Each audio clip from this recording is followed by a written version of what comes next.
एक भक्त की कथा में सुनाया करता हूं, अंगद जी। उन अंगद जी वो एक राजा के मंत्री थे। जगन्नाथ भगवान के दर्शन करने के लिए उनकी योजना बन रही थी, मुझे जगन्नाथ जी का दर्शन करना है। तो रोज सोचते थे कि जगन्नाथ जी को क्या अर्पित करूंगा, क्या अर्पित करूंगा। एक बार राजा ने पास के नगर में चढ़ाई की और वहां से तहखाना जब पूरा उनका तिजोरी लूट के लाने लगे तो एक बड़ी अद्भुत मणि मिली। तो अंगद जी ने उस मणि को जब देखा तो उन्होंने सोचा राजा को बताएंगे नहीं, और कुछ कहेगा तो बाद में दे देंगे, कुछ भर देंगे पैसा वैसा जो कहेगा। ये मणि तो मैं जगन्नाथ जी को अर्पित करूंगा। और ऐसा करने के लिए उन्होंने वो अपने पगड़ी में रख ली। राजा को यह बात पता चली, पर राजा जानता था कि ये बड़े पराक्रमी हैं, इनसे युद्ध नहीं कर सकता। तो उन्होंने क्या किया कि राजा की बहन की यहां अंगद जी रोज प्रसाद पाते थे, बहन उनको चाचा मानती थी अपना। तो अंगद जी प्रसाद पाने के लिए रोज राजा की बहन के घर जाते थे। और कथा बड़ी है, मैं छोटे में सुना रहा हूं। तो राजा ने अपनी बहन से कहा कि आज तुम्हारे चाचा जी मतलब अंगद जी हमारे मंत्री यदि तुम्हारे यहां भोजन पाने आए तुम उनको विष खिला देना भोजन में मिला के, मैं तुमको इतना धन दूंगा, आदि आदि जो भी कहा।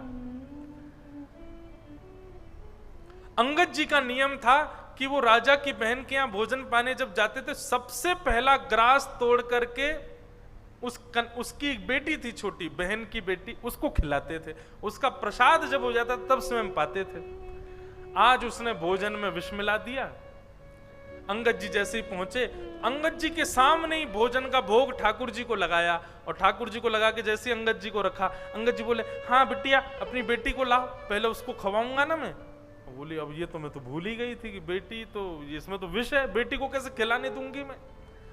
झूठ बोल दिया, बोले वो तो नानी के घर गई है, आज तो वो है नहीं, आप पाओ। अंगद जी बोले पहले बताना चाहिए था ना, मेरा नियम टूट जाएगा। मेरा नियम है पहले ठाकुर जी को भोग फिर तेरी लाली को भोग, क्योंकि तेरी बेटी को मैं साक्षात सुभद्रा मैया मानता हूं, और जब तक वो भोग नहीं लगाए मैं कैसे पाऊंगा। अब बेटिया एक काम कर, अब तू इसको तू ही पाले, मैं तो आज पाऊंगा ही नहीं, क्योंकि बेटी नहीं पाएगी तो मैं तो आज भूखा ही रहूंगा, मेरी तो एकादशी है आज। अब वो कहे चाचा जी पाओ पाओ, आपके लिए तो बना है। बोले नहीं मैं नहीं पा सकता, तेरी बेटी जब तक नहीं पाएगी मैं कैसे पाऊं। ठाकुर जी कैसे रक्षा करते, वो तो घबरा गई। अब चाचा जी कबल तोड़ गए, ले तू पा, मेरा तो आज व्रत हो गया, अब तू पा, ले मुंह खोल जल्दी। उसने कहा नहीं खा सकती मैं, इसमें जहर है। अंगद जी बोले इसमें विष है।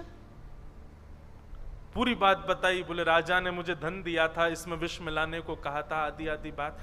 अंगद जी को यह चिंता नहीं हुई कि मुझे विष खिलाने के लिए प्रयोजना थी। उन्होंने कहा सारी बात छोड़, तूने विष वाले भोजन का भोग लगा दिया ठाकुर जी को।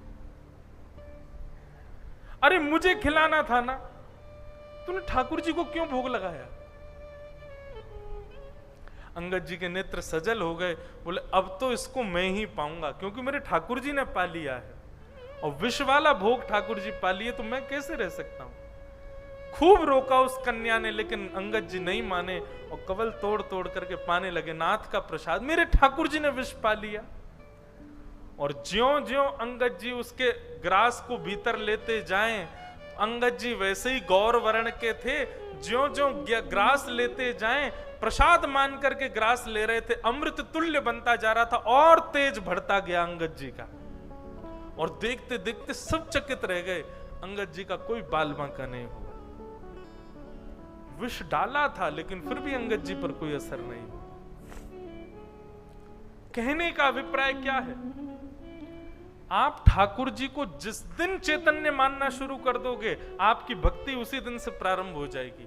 जब तक आपके मन में यह भावना है कि ये जड़ हैं, आपकी भक्ति रुकी रहेगी वहीं पे। और एक बात कहें, ठाकुर जी के प्रति चैतन्य बुद्धि आपके चाहने से प्रकट नहीं होगी, ठाकुर जी जब चाहेंगे तभी होगी। ठाकुर जी को आपकी भक्ति लेनी होगी तो वो आपको चैतन्यता का अनुभव करा देंगे, नहीं लेनी होगी तो नहीं कराएंगे।